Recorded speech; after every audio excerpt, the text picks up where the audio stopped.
Hi mga Lods! Magandang araw po sa inyong lahat. Sana ilagay kayo na sa mabuting kalagayan. For today's video po, may nagtanong po sa akin. Sabi niya, Idol, paano po jumerger ng babaeng mataba? Ito po ay requested sa akin ni Bruce Fan 29. Shoutout sa Lods. No, maraming salamat po sa tanong mo na ito. Bago po tayo magsimula, kung hindi pa nga po kita subscribers, please don't forget to subscribe and click the notification bell para updated kayo palagi sa mga bago kong upload na videos. Sa tanong po ni Bruce Fan na paano nga ba jumerger ng babaeng mataba, no? Siguro ay meron tong jowa na pataba o talagang chubby, no? Ako chubby rin ako eh. Pero hindi ako masyadong sobrang taba, no? So ano po bang pagkakaiba na jerjer mo ang babaeng mataba sa slim, no? Sa slim po kasi Lods, medyo madali po silang jerjerin. Kasi po magaan, no? Pero pong disadvantage at advantage po yan. So kapag slim ang jerjer mo, pwede mong ihagis-hagis hanggang bubong. So madali siyang laruin, no? Kasi magaan. At pwede kahit anong klaseng position. Balibag mo, ihagis mo, o kaya dagalan mo, pwede. Pero kapag yung jowa mo i-chubby or talagang mataba, medyo mahirap nga po talaga yan, no? Siguro nakapaisip ka, Bruce, no? Kung paano nga ba jerjerin yung jowa mo na yan kasi nga baka ubod ng taba, di ba? So ano nga ba ang diskarte, no? Una-una, Lods, no? Kung paano mo jerjer ang slim na babae, ganun din po yan, no? Wala po yung pagkakaiba. So mataba at payat, parehas lang po kung paano jerjerin yan, no? Ang pagkakaiba nga lang, Lods, kapag mataba ang jowa mo, no, ang ginigerger mo, syempre, hindi yan pwede mag-joyride sa'yo. So, hindi po yan pwedeng sumakay. Kasi po, mabigat po yan eh.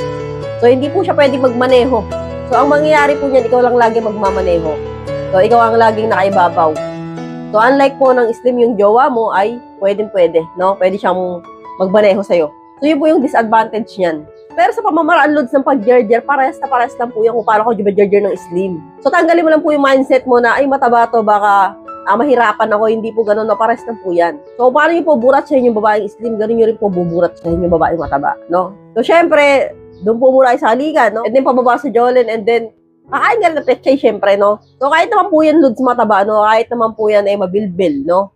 O matambok, kaya mo kainin yan. So, syempre, ibubuka mo lang, di ba?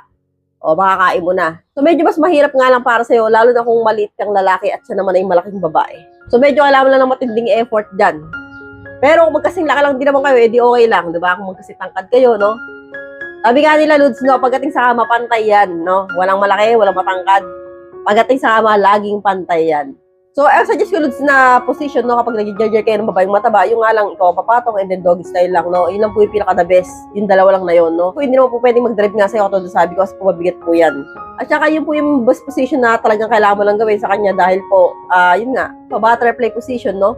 Kasi po, mas swak po yung para sa body size ninyo, no? Kasi po siya po yung malaki and then yung payat siya po yung magdadrive, no? And then dog style kasi po kahit papaano, no? Kapag nakatuwad siya, no?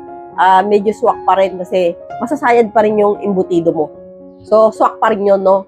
Suwabe pa rin yung dating. So, kapag po kayo jerjer ng babaeng mataba, huwag niyo isipin na baka iba yan, no? Parehas lang po yan. So, medyo mas masarap nga lang po yung slim sa kanila, no? Kasi po, sa slim, lahat pwede mong gawin, no? So, kaya ako napapakit ako kasi shabby rin ako, Lods, medyo mabigat din ako. Hindi ko rin kaya yung mag-drive ng matagal. Nakapag-drive ako pero sandali lang, hingal ka agad, no? Kaya, napaka-importante talaga sa isang babae, yung medyo maliit yung katawan. So, hanggang dito na lang po tayo mga Lods. I hope you learned something new in this video.